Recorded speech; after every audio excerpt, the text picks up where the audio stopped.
Há 6 anos atrás, eu ganhava mais ou menos R$ 1.300 por mês. Dá uma olhada no meu contra-cheque aí. Hoje, eu consigo faturar mais de R$ 100 mil por mês, trabalhando em casa ou viajando pelo mundo, vendendo produtos de outras pessoas. Você quer aprender como que eu faço isso? Então clica no link na descrição desse vídeo que eu vou te ensinar. O grau de número 148. É isso? Hoje, excepcionalmente transmitindo pelo Facebook. Não se apavore se você não tem como assistir. Você assistirá no gravado, não vai perder. Nós vamos para o capítulo 8 de Matiarro. E essa é a terceira parte, Matiarro 3, da septologia sobre a vida de Jesus. O documentário da vida de Jesus como você nunca viu. Capítulo 8, depois dos grandes finales, de grandes revelares que vocês tiveram ontem, no grau anterior, que coisa extraordinária. Até hoje, em 6 anos, tudo que eu falei foi o que Jesus disse. Deixa eu falar uma coisa na abertura. Vocês sabem que tem muita gente que odeia Paulo até hoje, né? Inclusive fizeram uma entrevista comigo numa revista, vocês sabem, que tem muitos lá dentro, teólogos, que odeiam o trabalho de Paulo. Por quê? Porque não compreendem ele. Acham que Paulo falou só dele mesmo. E sempre acharam que ele era uma pessoa que tinha alguma outra motivação. Não, Paulo é muito inteligente, muito sábio. Olha o passado dele, olha quem ele foi. Ele foi doutor da Bíblia. Ele foi um assassino, ele foi isso. Não, ele está aqui dentro, ele está infiltrado. Para quem ele trabalha? Pois Paulo deu a vida dele por aquilo e ainda assim tinha gente que não entendia. Ainda assim tem gente que não entende Paulo até hoje. Quando, na verdade, Paulo só falava o que Cristo falou em suas palavras em seu tempo para os gentios, que foi sua missão. Cristo pregou a casa de Israel, ele pregou a casa dos gentios. Paulo só falou o que Christus Rex Donum falou. Você entende? E hoje, tudo que eu falei nesses 6 anos, eu sofro a mesma coisa. Eu acredito que outros que realmente têm chamamento também sofrem. Se eles têm, eu sei que tenho, porque isso é febril diante de mim, dentro de mim, todo dia. E eu sofro porque sou incompreendido como Paulo foi. Mas também sou amado como Paulo foi. Quando, na verdade, tanto Paulo quanto eu, imitadores dele, a mente dele, a cabeça dele, as palavras dele, simplesmente para outra missão, em outro tempo. Só isso. Mas essas 4 septologias, 28 graus históricos extraordinários que muitos nunca esperavam, como vocês nunca viram, apresenta o Machia de uma forma que vocês nunca viram. E aqueles que não me compreendiam agora precisam compreender. São obrigados. Porque não falo de mim. Porque agora eles entendem que falo do nosso Supremo Mestre. Eu tinha que fazer essa abertura.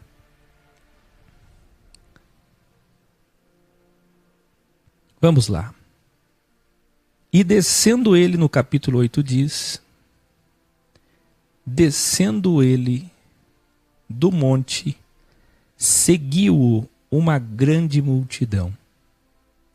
Mesmo confrontando eles com a verdade, o seguiam, pensando nos milagres. Não é assim? Que poderia fazer. A priori, eles estavam atrás do que Jesus poderia fazer para eles.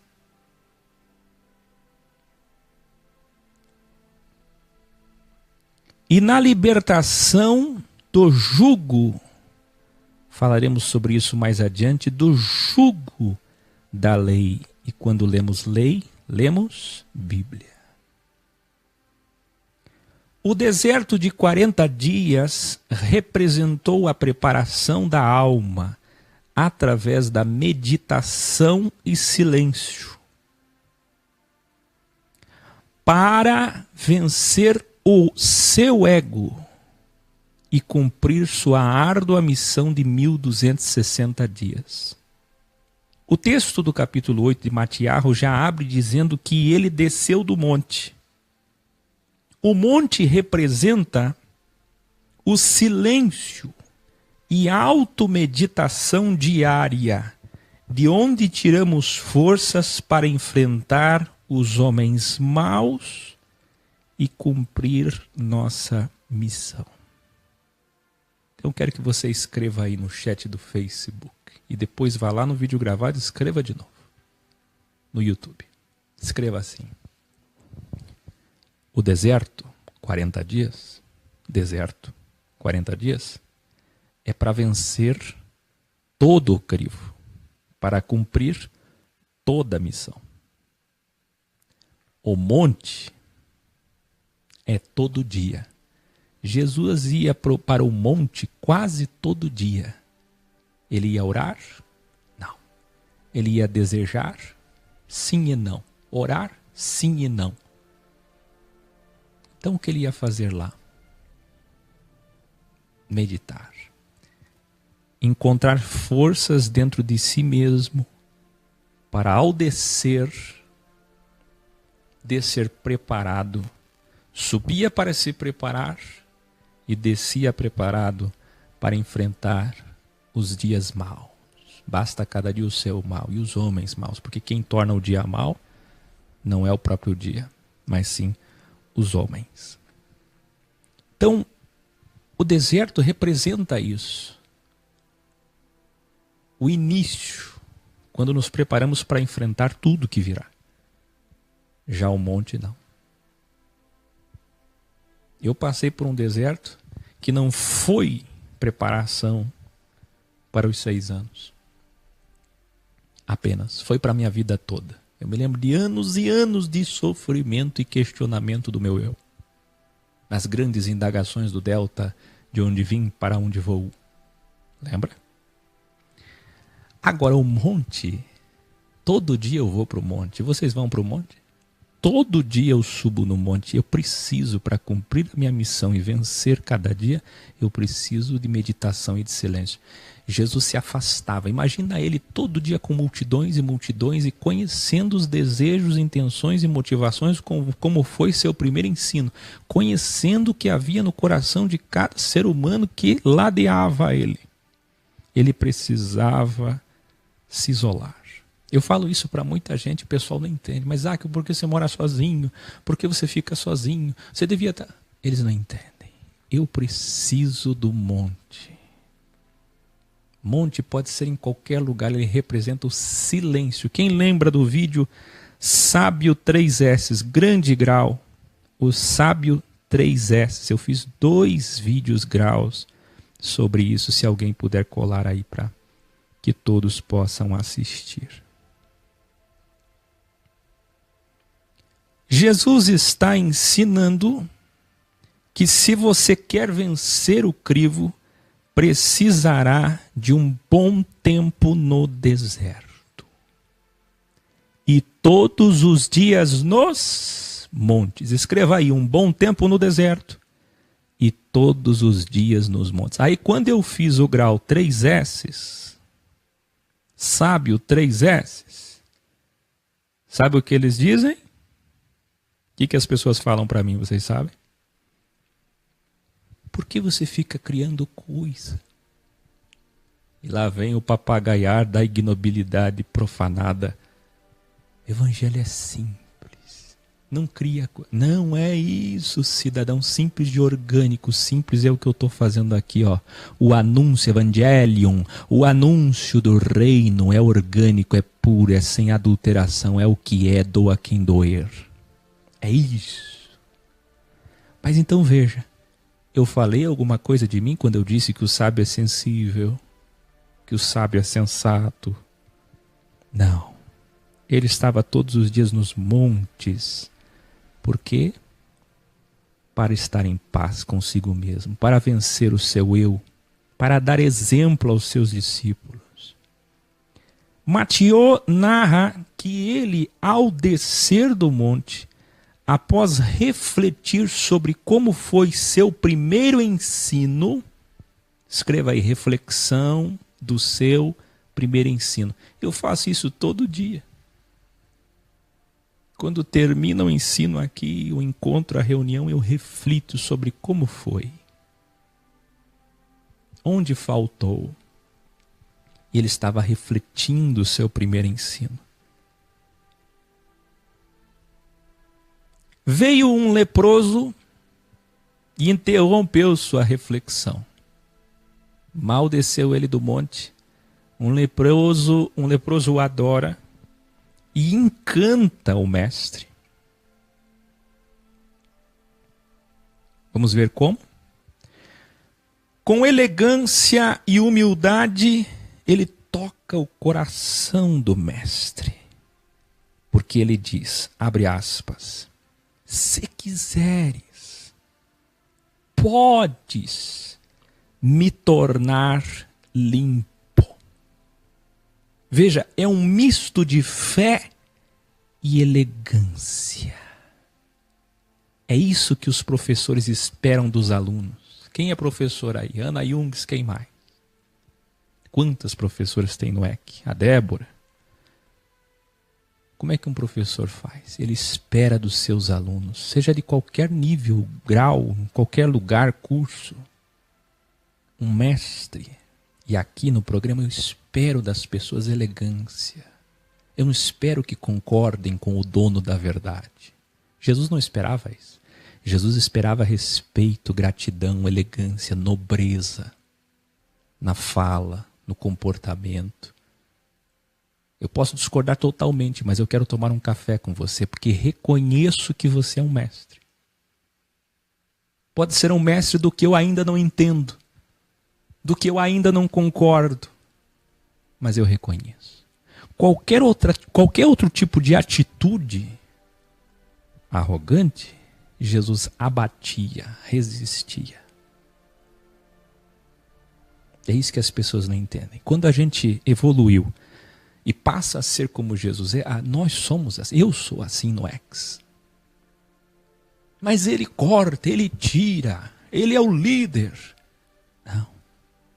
É que nós, como professores que nos doamos, nós esperamos das pessoas a atitude desse leproso. Olha que coisa boa, descer da sua reflexão. Ele deu o seu primeiro ensino, subiu ao monte. Quando ele desceu da solidão, do silêncio, da reflexão, ele tem a graça de encontrar um leproso que diz, se quiseres, podes me tornar limpo. Por quê? Porque você vê aqui o reconhecimento e gratidão. Escreva aí, reconhecimento e gratidão. Este é o delta que encanta o Criador. Ele ficou tão feliz com aquele homem que disse, eu quero, seja curado. Olha que lindo, se quiseres. Absolutamente ao inverso do que todo o caminho largo da religião faz hoje. Determinando, pedindo, se sacrificando, implorando, reclamando. Cadê a minha cura? Há quanto tempo eu peço? Eu clamo. Ó Senhor! E hipocritamente muitas vezes dizem, faça a tua vontade, o que é uma mentira, porque Deus lê coração e não lê lábios. Mas esse homem, se quiseres, se quiser. E então, se quiseres, podes. Ah, que coisa mais linda. Isso foi um reconhecimento tão grande. Ele ficou tão feliz que ele disse, eu quero. Seja curado. Jesus diz então para que ele não conte o testemunho, ele fica livre da lepra. Mas que ele vá até o pastor e o padre. Se apresente e cumpra o que diz ainda na Bíblia, porque ainda era Velho Testamento, dando a oferta de gratidão como dizia a Bíblia. A Bíblia que eles seguiam naquela época ainda era uma Bíblia de 1500 anos de Moisés, que dizia: quando você receber algum milagre, vá até o sacerdote e entregue a sua oferta de gratidão. E Jesus, para cumprir a Bíblia, a fim de não ser incriminado por eles, porque ele ainda está vigente debaixo daquela lei maldita, que aponta para ele que ele iria alterar, ele diz: vá lá, vai no sacerdote e vai cumprir a Bíblia, dá a oferta de gratidão. Por quê? Porque Jesus está aqui respeitando um outro delta. Número 1, o tempo, que ainda é velho testamentário. 2, o cumprimento da lei por hora. 3, mantendo sua missão em segurança. Por quê? Ele sabia que João Batista deu um ensino e estava na cadeia, preso. Ele precisava concluir sua missão. Ele só estava começando, não podia cometer muitos erros. Ele sabia que a fama dele crescia, ele tinha que conter os sacerdotes. Depois, o nosso supremo rabi entra em Cafarnaum, quando um chefe da guarda diz: Senhor, tenho um funcionário que está paralítico e atormentado. Jesus responde: irei até lá, dar-lhe-ei saúde. Mas o chefe da guarda, eu quero que você escreva aí, um centurião comandava 100 homens. Ele era o 6º da escala militar, a 6ª categoria, patamar da patente militar. Este homem, que comandava pelo menos 100 soldados, estava preocupado com um. Nós veremos na frente a parábola, a metáfora do bom pastor: 100 ovelhas que vai atrás de uma. Sabe por que o Senhor se encantou tanto com este homem? Revelare. Porque este homem era, assim como ele, um bom pastor. Escreva aí! Você sabe o que é um pai de família, um chefe, um patrão, um líder, um empresário, um militar que tem 100 soldados ao seu comando e ele se preocupa com um servo?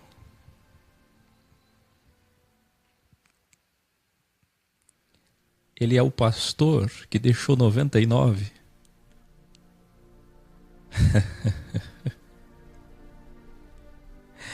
Ai, ai, ai, que coisa mais linda. Diga aí, ó, Jesus, escreva, está num dia muito feliz, porque ele termina o seu primeiro ensino e ele vê que foi bom. Ele desce do monte, ele encontra um leproso sincero que deixa ele feliz, e depois ele está saindo no caminho e encontra agora um centurião, um chefe da guarda, que o deixa ainda mais feliz.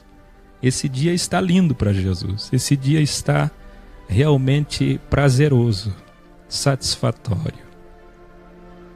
Ele responde: Senhor, mesmo sendo eu uma autoridade com muitos soldados, não sou digno de que entre em minha casa, mas se disser uma palavra, o meu funcionário ficará são.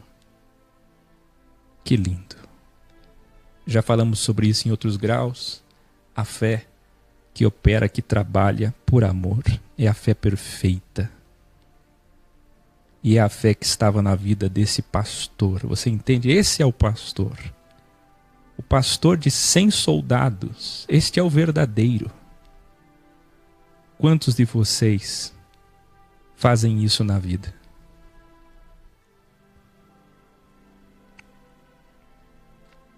O Senhor se agrada quando a gente tem milhares debaixo de nós e nós deixamos esses milhares ou centenas, às vezes, só para cuidar de alguém que precisa de nós, que mais precisa de nós.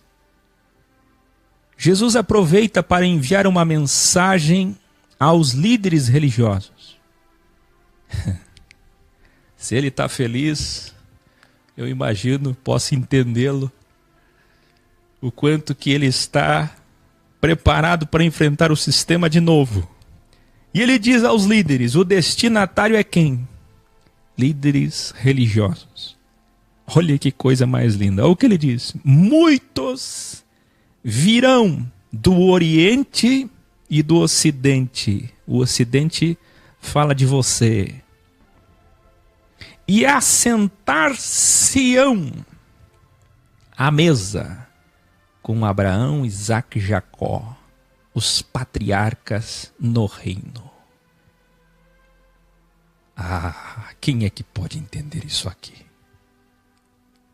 Lembra que eu disse a vocês que a Bíblia dava para eles a arrogância de que eles estavam salvos e de que todos os pagãos estavam condenados, os hereges, e que eles que estavam salvos com a Bíblia sentariam no reino com Abraão, Isaque, Jacó, Moisés e Elias. Sabe o que Jesus vai fazer em 1260 dias? Vai mostrar que Abraão, Isaque e Jacó... Você vai ver muitas vezes isso. Nós temos 28 graus pela frente. E Moisés e Elias não estão do lado deles, mas estão do lado da verdadeira Bíblia, a verdadeira lei, Jesus Cristo.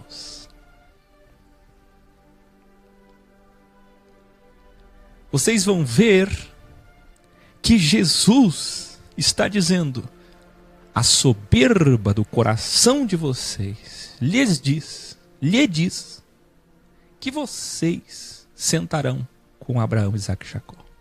Mas eu vos digo que não. Filhos de Abraão suscitam-se até das pedras. Vocês lembram que Jesus disse isso? Até das pedras podem sair filhos de Abraão. João Batista falou isso, Jesus falou isso. E agora ele lhe diz: do Oriente e do Ocidente virão filhos de Abraão como a areia da praia. E aqueles que eram para entrar no reino serão lançados nas trevas exteriores. Que coisa mais linda. Sabe por que ele falou isso? Porque enquanto ele atendia o leproso e depois o chefe da guarda, os religiosos estavam de olho nele. Ele tinha pregado o primeiro ensino. Desceu do monte, eles estavam cuidando dos passos dele. Tinha espiões por toda parte. Assim que ele fez a primeira multidão, tinham espiões em todo lugar. O primo dele já estava preso e ele estava desesperado. Eles estavam desesperados, melhor dizendo, porque precisavam incriminá-lo o mais depressa possível. E Jesus, vendo os destinatários e espiões perto dele, aproveitou para dizer isso. E se referir àquele centurião como um dos filhos de Abraão que sentariam com ele no reino. E não eles. E não eles. Eles iriam para as trevas exteriores. E ao dizer isso, então o servo do centurião ficou curado. Que coisa mais linda. A sogra de Pedro também, nesse mesmo dia, está febril. Jesus encosta a mão em sua fronte, sem dizer nada, sem gritar nada. Nada. Só encosta a mão na fronte dela. e restaura a sua saúde.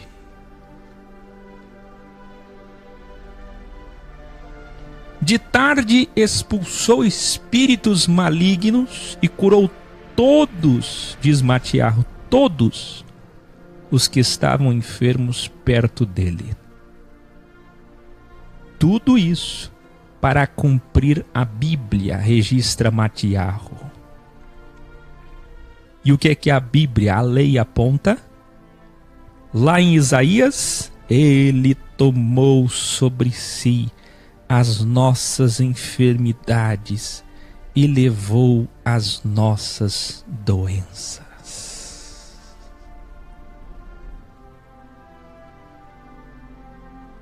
Quem é a lei? Eles não enxergavam. Eles tinham ela nos braços, na voz, na língua para condenar os outros, mas a lei estava diante deles em carne, cumprindo sinais e maravilhas, porque a lei escrita de Isaías dizia que ele faria isso. Não é assim? Então, um teólogo, mestre da lei, se aproxima e diz: Mestre, aonde quer que fores, eu te seguirei. Muitos de vocês vão dizer: que lindas palavras, esse mestre reconheceu. Mas Jesus leu o quê? Delta, desejos, intenções e motivações. E o que é que Jesus responde para ele? Jesus replica: as raposas e aves têm casa, mas eu não tenho. A minha casa é emprestada, eu não a comprei, como disseram por aí. Como dizem mentirosamente, insistentemente, em todos os lugares que o diabo fala. Jesus não tinha nada.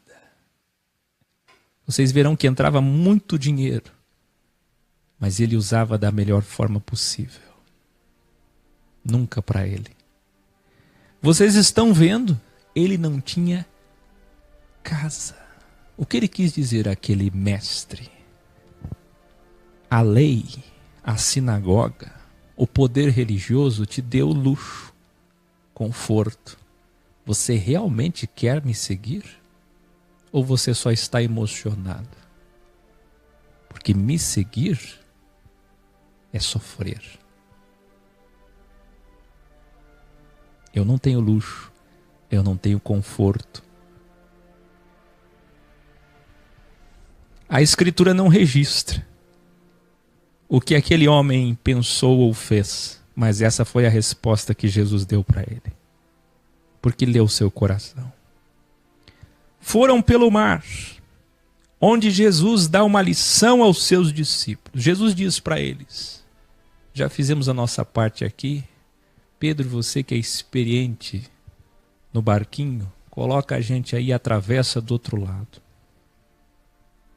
Vamos para o outro lado, lá para Gadara.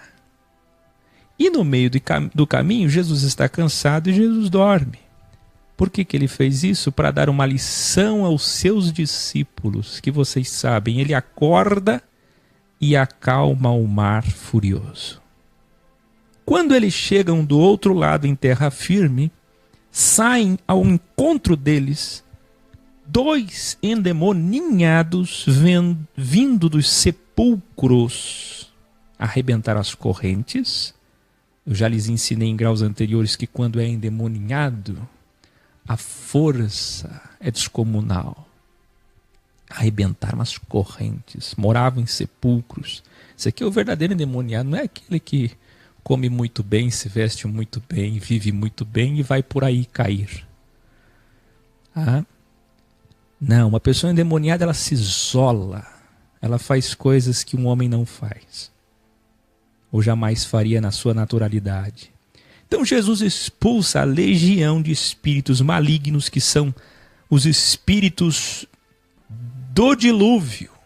Quem lembra dos ensinos sobre 72 gênios, demônios ou doenças mentais, tantos graus que eu já ensinei? Acontece que os espíritos pedem permissão para entrar numa vara de porcos, de milhares de porcos. E Jesus permite que eles caiam no mar. Note que eles tinham acabado de chegar, tinham acabado de descer em terra firme. Então Jesus diz, sim, eu dou autorização, vocês podem entrar nos porcos. Mas ao entrarem nos porcos, se precipitaram na água e morreram afogados. Os produtores suínos foram à cidade de Gadara e região e contaram tudo o que aconteceu. Aquele tal Jesus Cristo, o Rabi, e seus discípulos, mal chegaram aqui na nossa cidade e já me deram prejuízo. Olha só. Por terem falado a toda a cidade o prejuízo que causaram, então toda a cidade se uniu e pediram para que Jesus saísse da cidade, para não lhes causar mais prejuízo. Quem pode entender isso? Eles atravessaram, teve uma grande lição para os discípulos, a fé. O poder dele, a manifestação de que ele é o Messias, mas não é a fé, é a fé dos discípulos nele. Porque eles disseram, quem é esse que acalma o vento e o mar? Porque do outro lado nada fez. Vieram os endemoniados que foram libertos, o outro evangelista vai dizer, não agora, quando a gente chegar lá a gente vai estudar a sequência da história que Matiarro não contou. Mas o fato é que Jesus nem pôde chegar na cidade. Porque a cidade toda estava ciente de que ele deu prejuízo. Você entende? Então eles voltam. E então chegamos no capítulo 9. Jesus é obrigado a deixar a cidade de novo para o outro lado, onde ele cura um paralítico. E sabendo que os líderes da Bíblia estão ali, eu quero que você escreva aí no chat. Escreva assim, sabendo que os líderes da Bíblia estão ali, Jesus provoca. Você percebe o domínio que Jesus tem da sua missão? Quando ele vê que a fama dele está crescendo muito, ele diz, não conte a ninguém. Vão lá cumprir a Bíblia. Vão agradar os sacerdotes para despistar, coluna de fumaça. Mas quando ele vê que já está na hora de novamente enfrentá-los, então ele os enfrenta e os enfurece. Porque ele precisa mostrar a que veio. Olha só, que ousadia. Olha o que ele diz. Perdoados estão todos os teus pecados. Um paralítico. Ele diz, levanta e anda, mas ao notar que os mestres da Bíblia estão ali, ele continua, perdoados estão os seus pecados. Como rabi, como mestre da Bíblia, ele sabia que isso era uma blasfêmia. Aos olhos de quem não enxergava, de quem não tinha lume. Justo. É bem isso que aconteceu. Os mestres da Bíblia disseram, blasfemador, blasfêmia, revelare. Jesus, conhecendo os seus desejos e intenções, disse, porque vocês têm diabo nos vossos corações, eu tenho o poder de perdoar os pecados.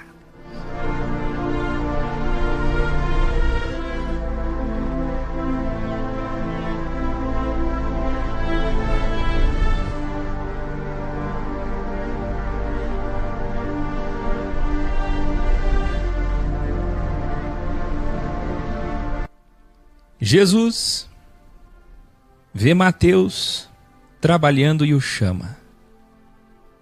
Matiarro está narrando o dia precioso que Jesus o chamou para trabalhar.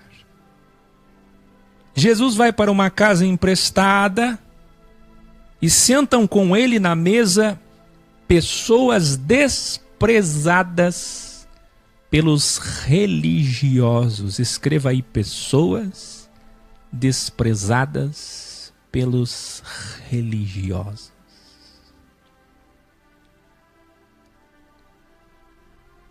Vendo isso, disseram aos discípulos: quem disse? Olha como eles são astutos. Os mestres da Bíblia se aproximam do mestre, mas não têm coragem de falar com ele. Eles querem fazer com que os discípulos respondam e caiam. Eles querem derrubar quem está à volta do mestre. Então eles chamam os discípulos à parte e dizem: por que o mestre de vocês está tendo comunhão, sentando à mesa, comendo e bebendo com desobedientes à Bíblia?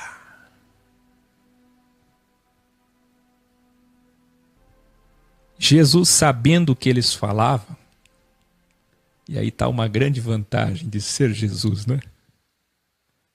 Sabendo o que eles falavam porta fora, disse para que eles ouvissem, replicando: vocês religiosos não precisam de médico. E agora você pode entender em que contexto isto está. Vocês religiosos não precisam de médico, eu vim para os doentes.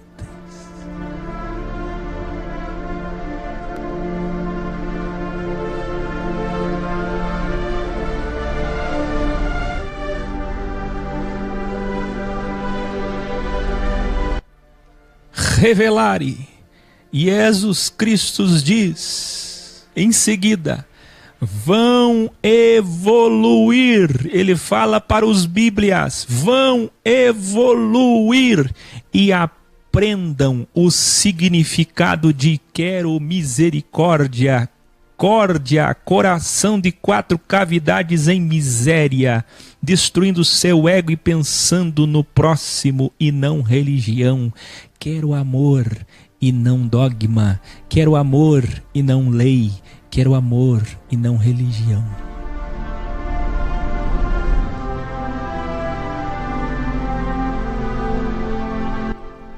Vão evoluir e vão aprender o que significa amor e não religião. Sabe o que ele está fazendo? Ele está citando Isaías 58. Ele está citando Amós. Ele está citando toda a própria lei que eles defendiam, que dizia: eu quero rios de integridade, de caráter. Eu não quero reuniões solenes. Eu não quero sacrifício, liturgias e dogmas. Se querem fazer, façam. Mas o que conta para mim é amor. Sabe o que ele está dizendo aos mestres da lei? Vão evoluir e entender o que vocês tanto leem, estudam e defendem para atacar os outros. Vocês usam isso como instrumento de ódio. Mas a lei fala sobre mim. Ela é instrumento de amor.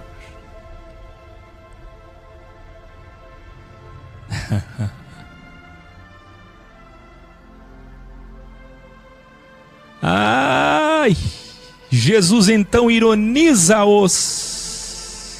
Escreva aí: Jesus ironiza. Lembra do meu vídeo que eu disse: eu sou sim, eu sou Bahá'í, eu sou. Por que ironia? Porque se alguém fala uma ignorância, a única coisa que você pode fazer, se ele tem um coração soberbo, é ironizá-lo. A ironia é a linguagem que nos dá força de vencer a ignorância. Jesus estava sentado em paz, feliz com o que aconteceu com o mar que se acalmou, com os endemoniados que foram libertos, com o centurião que alegrou o coração dele, com o leproso que alegrou o coração dele, aí sentado com os discípulos, conhecendo Mateus, tomando um bom vinho. Lá vem eles na casa deles, na mesa deles, tirar a paz.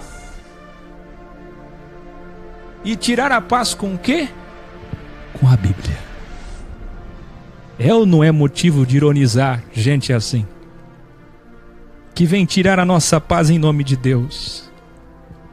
Então ele ironiza e diz: eu não vim para os santos, mas eu vim para aqueles que querem perdão, que reconhecem que precisam de mim.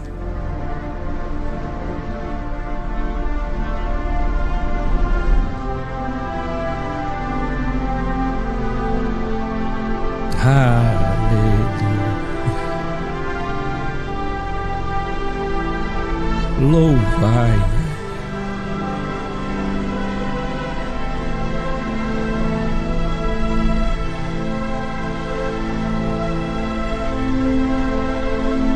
Em seguida, dizendo aos discípulos de João, que estavam também ali, João preso, e os discípulos do seu primo escutam dele uma metáfora sobre a sua presença, dizendo que aqueles 1260 dias eram tempos do velho.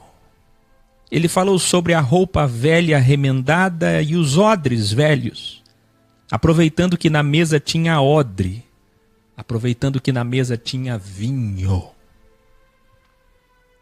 E então ele diz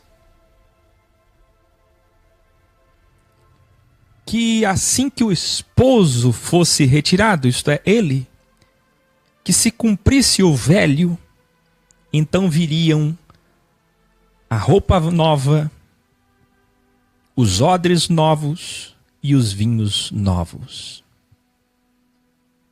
Quantos que não entendem isso? Uma autoridade chega ali e clama por sua filha que acabou de morrer. Mas indo Jesus com os discípulos no meio do caminho, antes de chegar na casa da autoridade, uma mulher que há 12 anos sofria de uma enfermidade terrível no seu sangue, propõe a cura em seu desejo. Escreva aí, aquela mulher propôs a própria fórmula da cura em seu coração como desejo. Ela colocou no coração, escreva aí, abre aspas, se eu apenas tocar, serei curada. Jesus, sabendo disso, está uma grande multidão acompanhando ele, dificultando chegar à casa da autoridade. Ele para, ele se volta, ele vê que alguém o tocou, mas ele já sabia que ela se arrastava, e ele encosta nela e diz: filha, a tua fé te salvou. Aí quando eu fiz os vídeos de princípios metafísicos, que Deus não interfere, que é a tua fé que salva, que é você que põe o desejo e alcança a linha imaginária, o Akel está pregando heresia. Quem está curando aqui é a fé dela. Ela propôs no seu coração, se eu apenas tocar, seja conforme a tua fé. Chegando na casa da autoridade, em seguida, Jesus devolve a vida da menina. Ele nunca tinha feito isso. Ele já tinha feito todo tipo de sinais, mas nunca restaurado a vida de alguém. Ele disse: a menina apenas dorme. Tinham instrumentistas e uma multidão toda apavorada, gritando. Ele disse: peça para todos se acalmarem. Ela só dorme. Os religiosos, ouvindo isso, riram. Riram.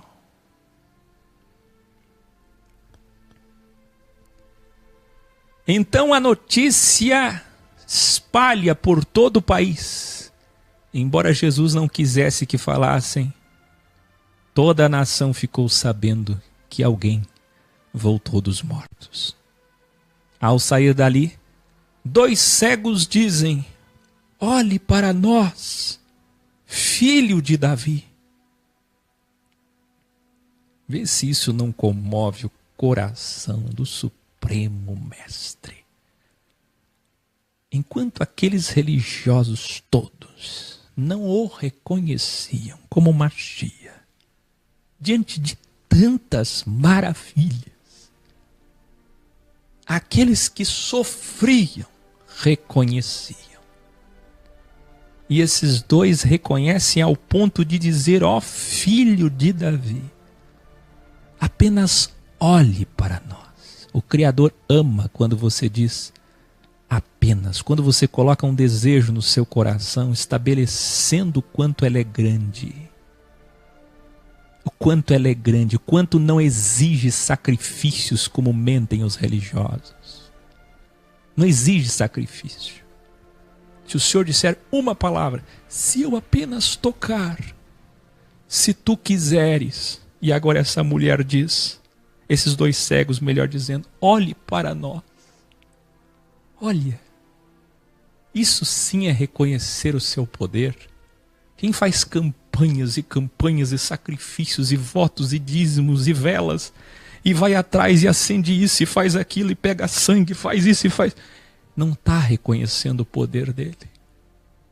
Isso tudo é vão. E só serve para o delta inferior trabalhar o mal.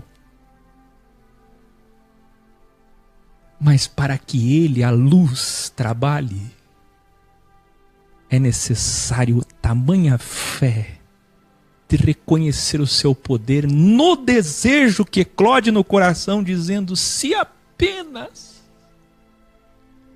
Não é muito, é pouco. Quanto menos, melhor. E aí você vê que todas essas denominações estão todas erradas, porque eles acham que por muito falar, por muito fazer, eles tocam nas linhas imaginárias das trevas e não da luz. Porque o Criador, ele quer ouvir isso aqui, ó. Olhe para nós. Isso sim é reconhecer a grandeza dele. Se tu quiseres, se apenas basta uma palavra. É absolutamente o contrário do que eles ensinam por aí. Então Jesus se volta para eles, toca nos olhos deles e diz: seja exatamente conforme a sua fé. Quem curou eles? A fé deles.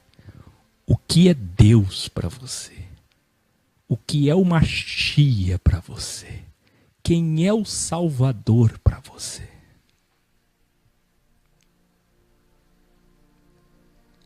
Jesus os chama no canto e com medo, porque ele tinha acabado de devolver a vida para uma jovem e de uma autoridade conhecida. Ele sabia que aquilo ia incitar muito a fúria dos religiosos. E ele, com receio disso, disse para o cego, fazendo a parte dele, chamou os 2 cegos e disse: olha, dessa vez eu vou pedir para vocês não irem aos sacerdotes. Agora eu quero que vocês fiquem quietos. Não divulguem. Mas a Escritura diz por Matiarro que eles não obedeceram. Não aguentaram a alegria, o êxtase de estarem vendo, enxergando. E divulgaram a toda a cidade. Trouxeram então um homem perturbado, Jesus expulsa o espírito maligno. E a multidão disse: nunca vimos isso antes. Os líderes religiosos, com grande ciúme e inveja, vendo a reação, resolveram enfrentar-lhe publicamente. Escreva aí. Os líderes dos templos das sinagogas resolveram enfrentar-lhe publicamente. Eu vou te ensinar. Eu disse há pouco que ele estava numa casa com os discípulos quando ele foi enfrentado indiretamente. Eles chamaram os discípulos no cantinho e tentaram jogar os discípulos contra ele. E ele, escutando, chama e repreende-os. Mas aquilo foi interno, entre eles numa casa. Agora, que a multidão toda está ensandecida, dizendo: nunca vimos nada igual ao que ele faz. Até a vida ele devolve. Então, pela primeira vez, os líderes da Bíblia resolvem enfrentar ele publicamente. Vamos ver o que deu? Vamos ver o que aconteceu?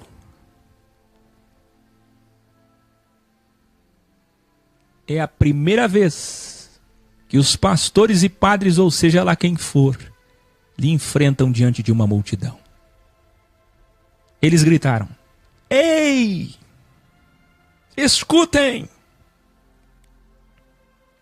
Ele expulsa os demônios porque possui o chefe dos demônios, Lúcifer.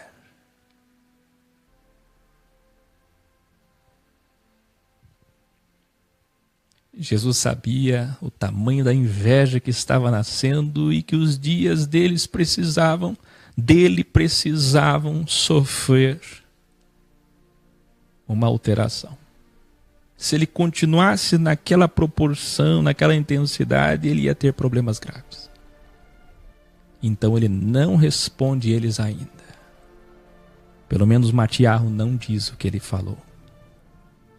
E provavelmente não disse nada. Mas veja a acusação dos líderes da Bíblia. Ele é satanista. Ele expulsa demônios porque ele tem o demônio. Você entende? Sempre foi assim, não é? Pela primeira vez, Jesus entra nas sinagogas. Eu já vos ensinei que eram 400 sinagogas naqueles dias, uma em cada esquina, como dizem os historiadores. E anuncia a eles o reino, fazendo sinais para tirá-los daquele sistema. Jesus percebe que o povo age como ovelhas sem pastor.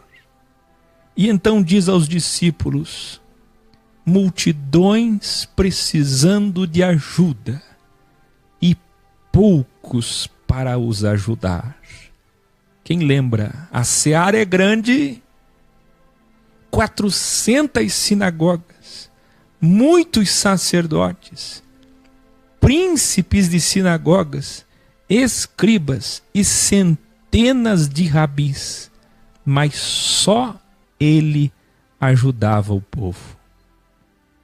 Foi então que Jesus teve a sua próxima missão.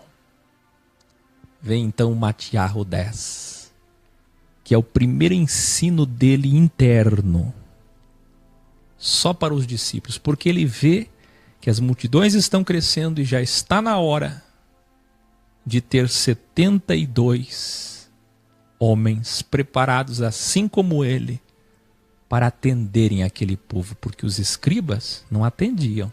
Os líderes da Bíblia sabiam condenar, mas resolver os problemas do povo, não. Ouça! Eu vou até o 10 só e não o 11 por conta do horário. Matiarro 10. Jesus, vendo que as multidões aumentavam, chamou 12 discípulos. No texto correlato diz 72. E disse, vocês sabem que esse 72 tem muito significado. Já ensinei vocês nos graus anteriores. E disse: vocês farão o que eu faço. Revelare. Traduzindo, deu-lhes autoridade. Escreva aí. Jesus deu autoridade. Se você perguntar para um rabi honesto, um rabi que não é messiânico, que não acredita em Jesus como Messias, ele vai dizer que autoridade na Bíblia, no Tanar, significa conceder autorização e não poder. É autorização. Até poeticamente seria dar poder, mas é um poder dado, que será cobrado. É poder, autorização, procuração de falar em nome de alguém. Agora, se você perguntar para um mestre da etimologia, um erudito de fato da escritura, honesto, ele vai dizer que já no Brit Hadashah, no Novo Testamento, ou todo o compêndio de Bíblia, o Corão, Torá, tanto faz, autoridade também, ele vai confirmar, é uma autorização. Eu estou dando ênfase nisso porque é uma das coisas mais equivocadas que eles usam por aí. Vamos ensiná-los? Vamos ensiná-los?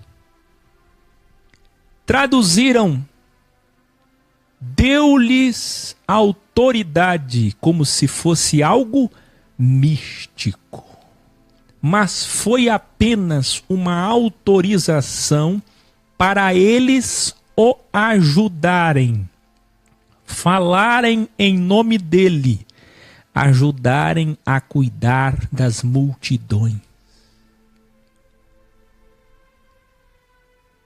Primeiro, vocês não irão aos não-judeus, nem aos samaritanos, para cumprir a Bíblia, a lei, que diz que primeiro eu iria às ovelhas perdidas da casa de Israel, dos que seguiam a lei, a Bíblia. Então ele disse: anunciem o reino, ajudem o povo, resolvendo seus males, revelare, segundo a fé deles. Quem entendeu aí?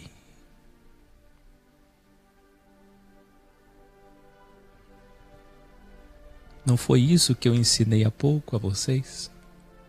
Que Jesus escutava alguém dizer: se quiseres, se eu tocar, seja conforme a tua fé. Os discípulos que ele estava dando autorização para falar em nome dele fariam a mesma coisa. Não produziriam, artificializariam sinais. Não possuem nenhum poder místico do Espírito Santo. Mas se as pessoas com problemas se aproximassem deles, eles estavam lá, em missão. Mas se aproximassem deles com fé, então que eles apenas dessem o decreto, efetivassem dizendo: seja conforme a tua fé. Como distorceram hoje, né? Vocês estão recebendo autorização para falar em meu nome e fazerem o que eu faço de graça. Então também de graça fazei. É isso que o texto original está dizendo. Eu estou dando uma autorização para falar em meu nome sem cobrar nada. E vocês farão a mesma coisa de graça.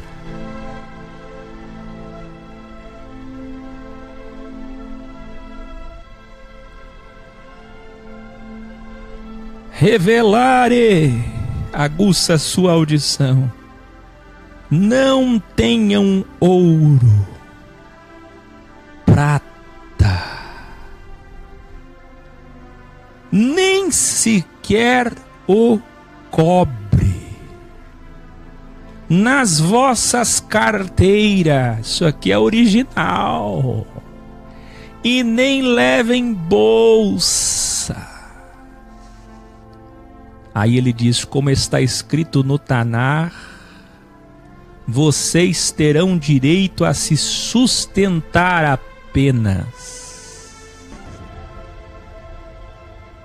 Os que trabalham anunciando o reino, assim como os levitas, merecem comer, se vestir e dormir.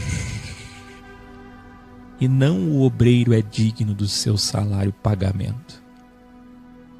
Até poderia ser, se as pessoas soubessem o que é salário e o que é obreiro dentro do contexto. Agora note, esta missão de Mateus 10 já se cumpriu. Qual era essa missão? Era este ide, o primeiro ide, escreva aí, o primeiro ide, eu já ensinei isso em graus anteriores, para aqueles dias. Não é para sair de 2 em 2, testemunho de Jeová, Mórmon, é o que fazem até hoje na evangelização, porque não entendem a Bíblia, não enxergam. Era para eles fazerem isso, e a gente já vai ver no decorrer do texto. O segundo ide também já aconteceu, Colossenses 1, até 70 depois de Cristo. E onde estamos então? Estamos aguardando o reino.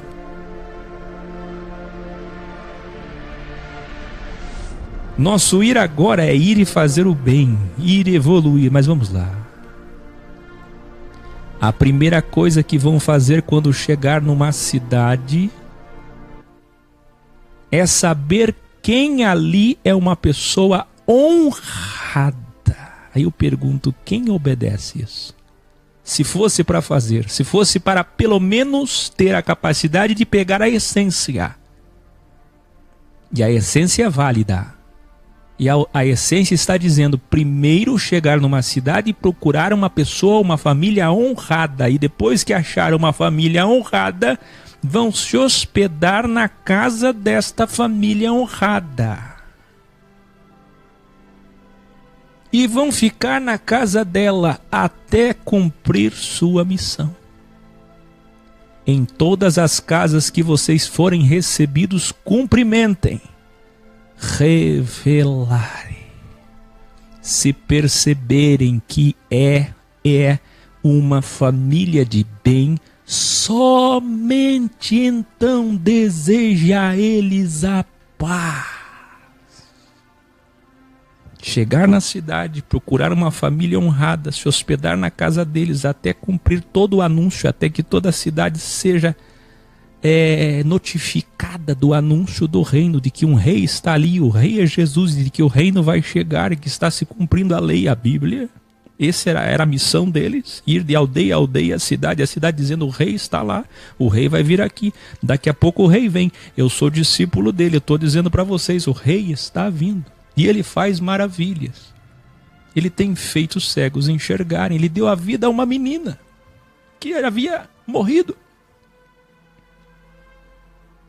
entenderam? Ele enche aqueles discípulos de fé. Agora você pode entender o porquê que ele acalmou o mar diante deles? Para que eles se enchessem de fé nele.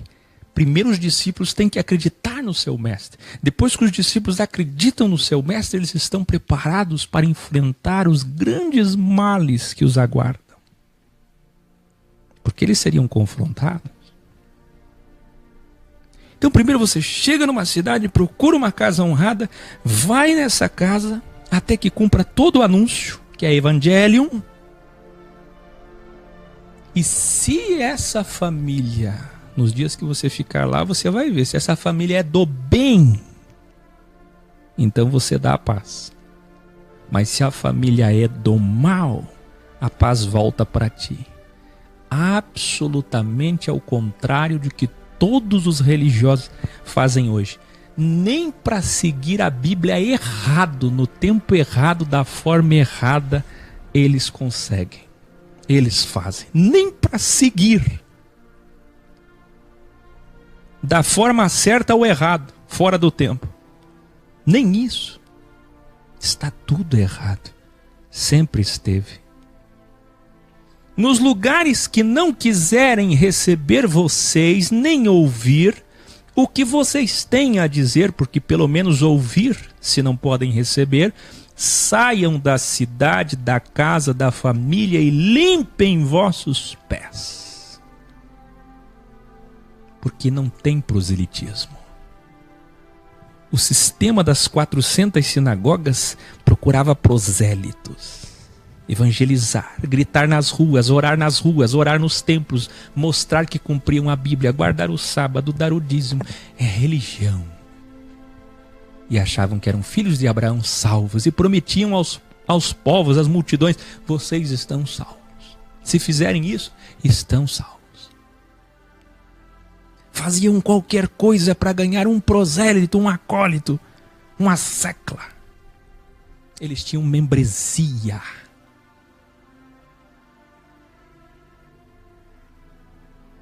Aí Jesus faz o contrário. Jesus diz, anunciem a verdade. Se não querem, limpem os pés. A verdade é assim. Ela é assim. Revelo a vocês que, no dia do juízo, Sodoma e Gomorra terão mais misericórdia que as cidades, casas e famílias que não receberem vocês, que não quiserem ouvir este anúncio. Revelare. Olhe o que Jesus vai dizer.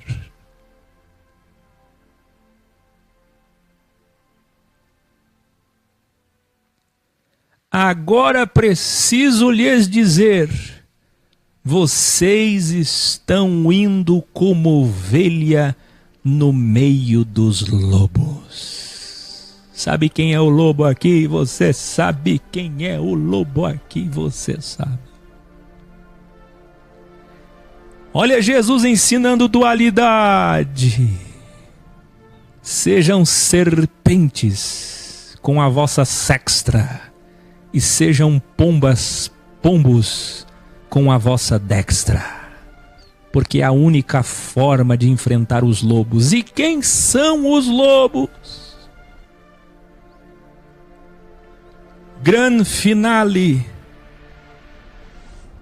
Eu disse a vocês que Mateus 5, 6, 7, ele deu o primeiro ensino público, esotérico. Escreva aí, Mateus 5, 6, 7. É o primeiro ensino público, esotérico com X. Se você não sabe o que é esotérico, esotérico é público. Público. Assim como excelência, eclesia, a igreja. Público. Uma assembleia, uma audiência pública. Agora, em Mateus 10, escreva aí, em Mateus 10, ele está fazendo uma reunião para obreiro. 72, interna, exo com S, interna, assuntos internos, um treinamento para só aqueles que iriam falar em nome dele. Este ensino esotérico de Jesus interno é a primeira doxia interna. E ele diz para os 72, esses lobos... Hoje eu estou no Facebook, hoje deu tudo errado, mas no final dá tudo certo. Não me impediu de estar aqui. Nunca fui tão tarde, mas vou terminar porque a maioria assiste gravado. E eu quero pedir a você a sua atenção.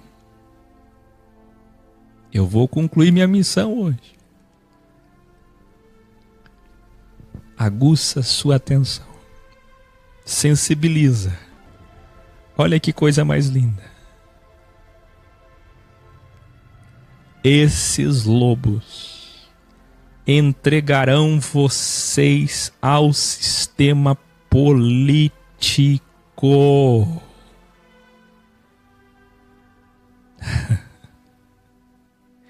E vos açoitarão.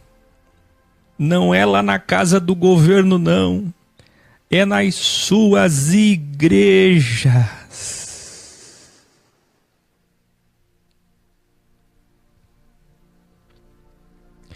em nome de Deus, da fé e da Bíblia, eles vão torturar vocês. Você quer ser testemunha de Jesus? Você acha que você cumpriu o ID aí de sinagoga em sinagoga, pregando e ganhando dinheiro? Cantando e ganhando dinheiro, você acha que isso é servir a Deus?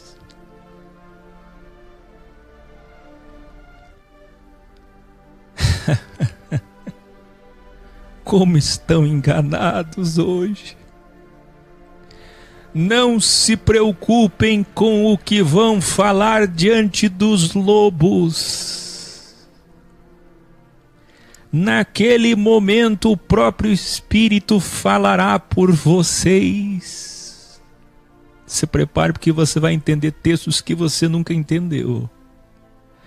Por causa da religião. Não é assim que está acontecendo na tua família. Famílias se dividirão, ele já tinha vaticinado isso. Pais entregarão filhos. Filhos matarão e entregarão os pais à morte. Por quê? Por medo da retaliação política e religiosa. Imagine 72 indo às nações, às aldeias, dizendo: o rei chegou. Esse é o evangelho, é o anúncio de que o rei está aqui, vai vir aqui, vocês o verão. Ele faz coisas maravilhosas diante dos nossos olhos, para que vocês creiam que ele é o Mashiach. Quem de vocês pode acreditar que ele já está entre nós? Nesse momento, o pai que é muito crente, muito católico, muito evangélico, que frequenta a sinagoga, que é fiel, ele diz: não acredite nisso, filho.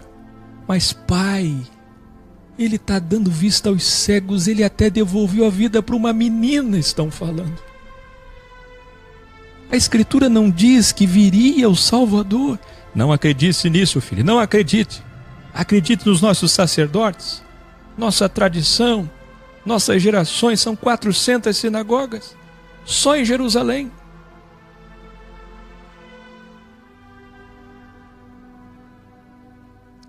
E acontece que nos desdobramentos, o que acontece na família, o que sucede, qual é a consequência nas famílias?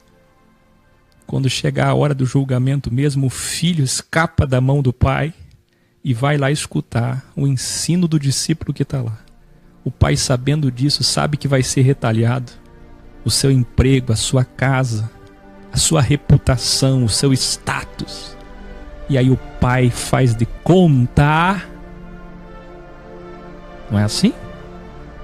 Que não conhece o filho.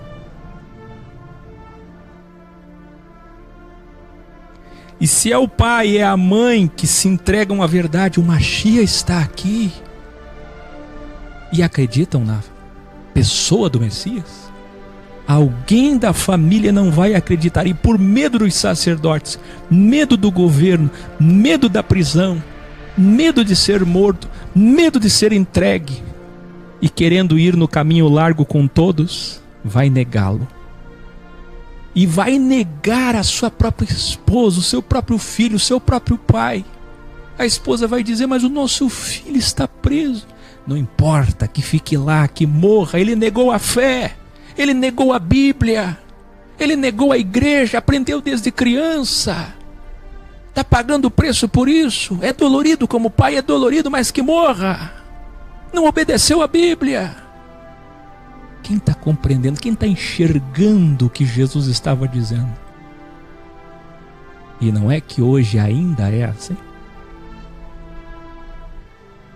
E muito mais agora. Porque quando vier a grande tribulação, vai ser muito mais terrível do que aqueles dias há 2000 anos atrás. Ah, nós viveremos isso. Aí Jesus diz: quase todos odiarão vocês por causa da verdade.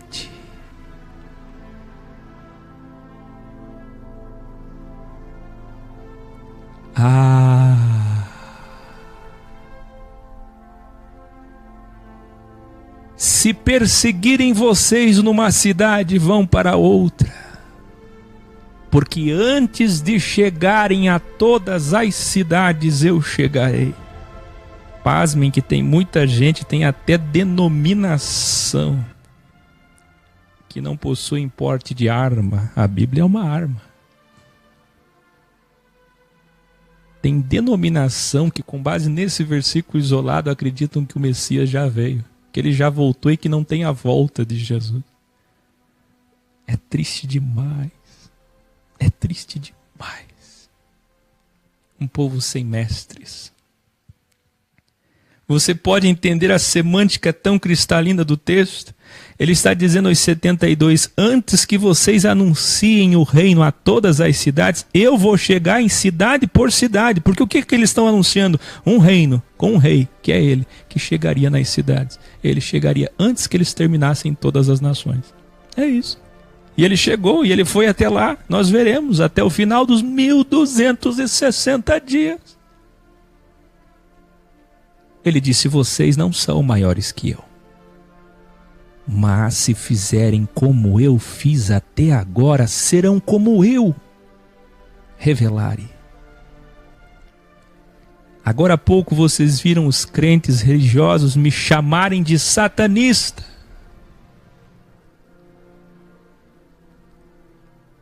Quem está falando aqui é Jesus. Lembra que os mestres da lei pela primeira vez foram lá diante do povo e disseram, ele expulsa demônios pelo príncipe dos demônios. Ele tem dentro dele, ele é morada de Lúcifer. Você entende? Já que é para colocar como eles pregam hoje. Jesus não respondeu nada, pelo menos o Matiarro não falou. Mas na reunião com os 72 discípulos, ele diz, vocês viram? Me enfrentaram publicamente pela primeira vez e disseram que eu tenho o príncipe dos demônios. Escuta o que Jesus vai dizer agora. Agora há pouco me chamaram de satanista, que tem o Beelzebu. E eu sou o pai desta família, escreva aí, família, que família? A família dos cristãos. A família dos 72 discípulos. Está entendendo? Quantos já leram isso e não entenderam? Os 72 discípulos é a família. São a família. Então se preparem do que serão chamados pelos lobos. Ele está dizendo o seguinte, se o pai de família foi chamado de satanista, imagina vocês que são os filhos, que são a família. Se preparem porque os lobos vão chamar vocês de coisas terríveis.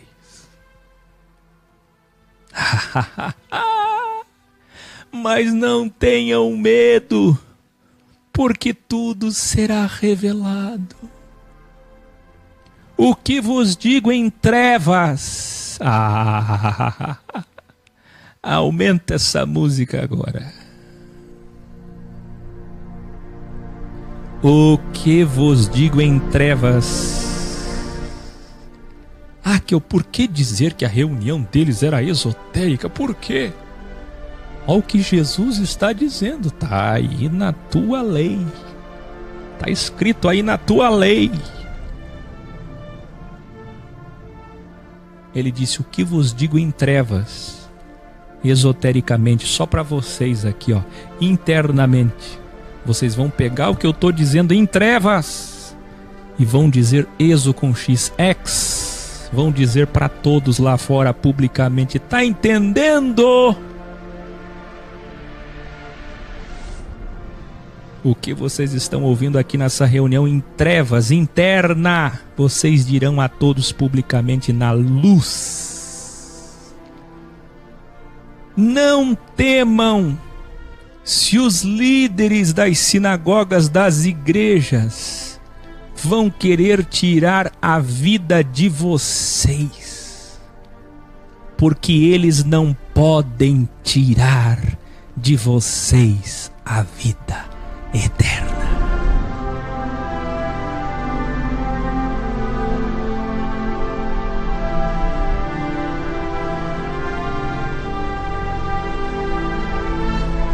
Aquele que reconhecer a verdade publicamente, eu o salvarei publicamente no juízo.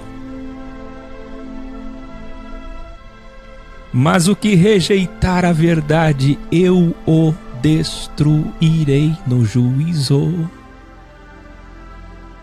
Este é o Deus justo e dual. Revelare. Ainda não é tempo de paz.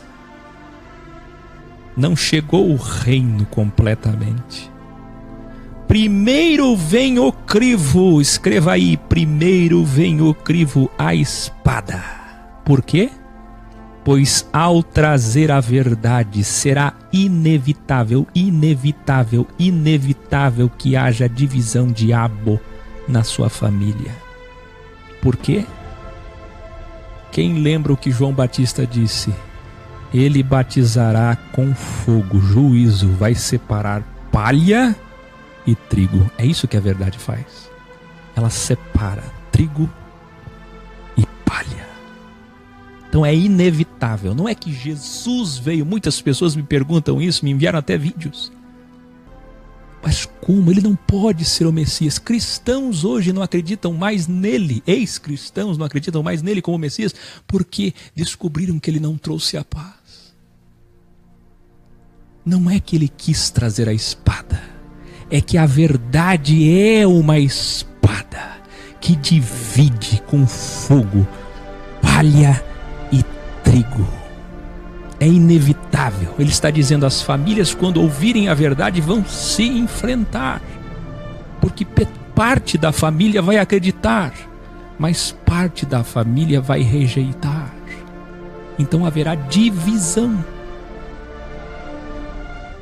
Não é porque ele quis, é porque a verdade traz isto. É inevitável. Quem pode entender? Será inevitável. Se segura aí, você que sofre na tua família, você precisa ter muito amor para com eles. Muito amor. Ele está dizendo, será inevitável que os inimigos do homem, transcreva isso, serão, os inimigos do homem serão os seus próprios familiares. Quantos que não entendem essas passagens, textos obscuros como esse? Quem ama o pai ou a mãe mais do que ama a mim não é digno de mim. Quantas vezes eu vi as pessoas, quase todas, que dizem ter Jesus como mestre, não entendem esse texto, assim como não entendem quase nada. Agora você pode entender esse texto?